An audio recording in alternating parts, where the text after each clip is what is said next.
Zero torque putters are supposed to fix your putting. So why are so many golfers actually getting worse with them? Let's get into it. If you've ever switched to a zero torque putter and suddenly started missing short putts, pushing everything right, or losing all feel, this video is for you.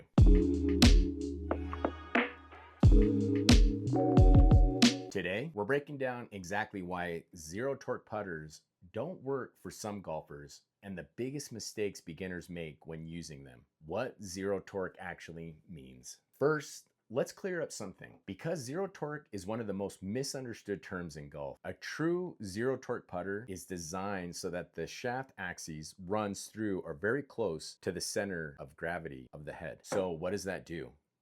It minimizes the twisting of the face during the stroke. In theory, that means more stability, less face rotation, and a more repeatable stroke.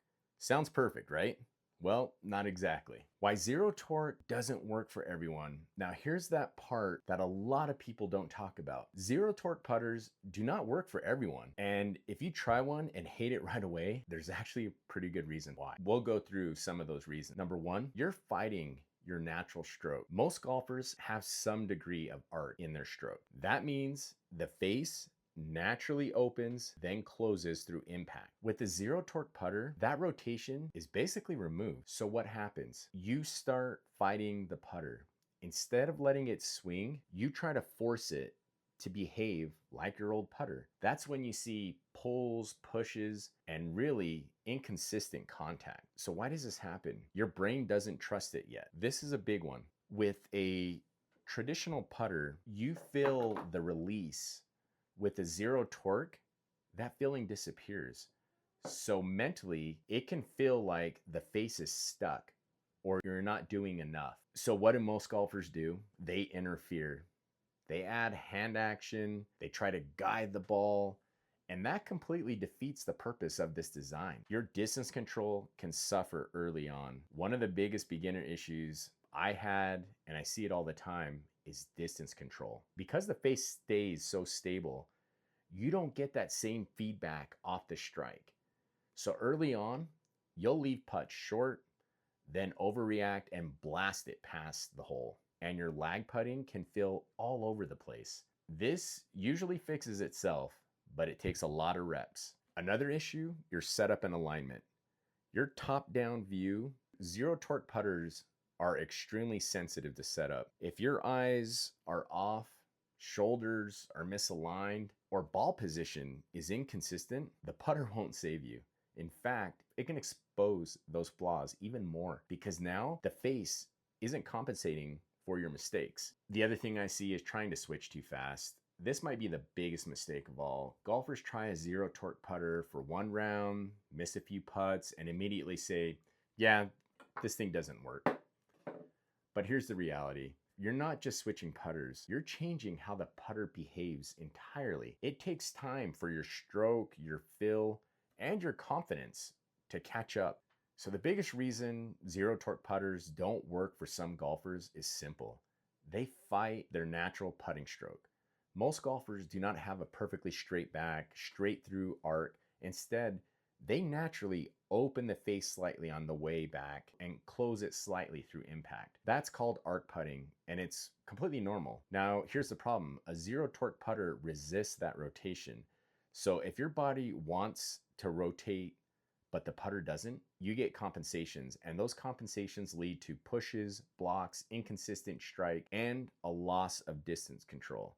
You're essentially fighting the putter the entire time because of your natural arc that you have. The face awareness problem, this is a big one, especially for beginners. Zero torque putters reduce how much you feel the face rotating. And while that sounds good, it actually removes feedback. With traditional putters, you can feel when the face opens and when it closes, and how square you are at impact. With zero torque, everything feels kind of muted, and that leads to a huge issue. You lose face awareness, and if you can't feel the face, you can't control the face. And if you can't control the face, you can't start the ball on your intended line. You'll also see tempo and distance control issues. Another big issue is distance control zero torque putters often feel more rigid, more mechanical, less flowy, and for a lot of golfers, that kills tempo. When your stroke becomes too mechanical, you lose rhythm, natural acceleration, and touch. That's why some golfers switch to zero torque and suddenly leave everything short or blast past the hole.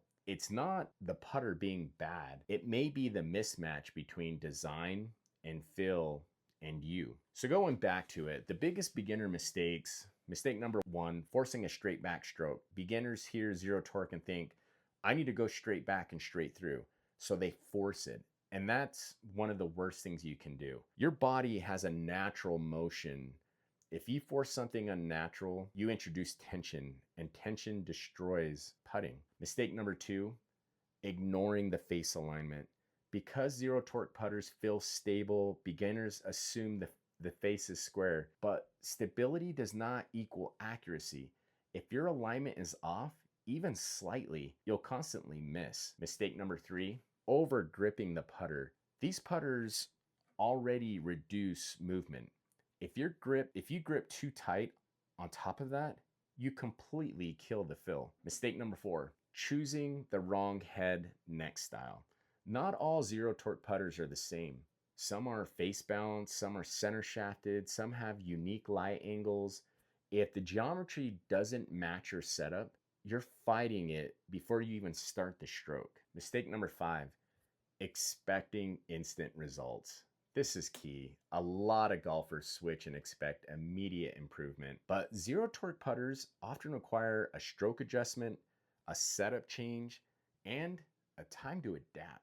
When you don't factor those in, they blame the putter, the engineering reality. From an engineering standpoint, zero torque putters are designed to reduce rotational inertia around the shaft axes. That's great for stability, but putting isn't just physics. It's also feel, timing, perception, and that's where things get complicated.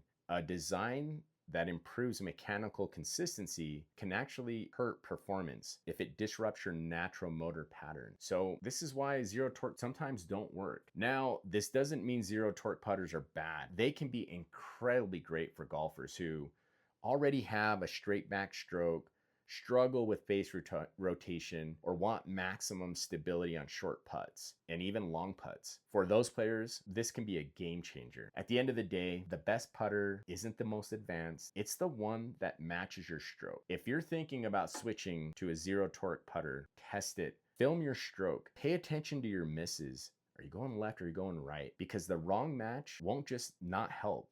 It actually makes you worse. You'll be fighting your putter constantly. If you want more putter information on deep dives into putter engineering, history, and real world performance, make sure to subscribe and like. And let me know in the comments, have you tried a zero torque putter? And what happened? I'll see you in the next one.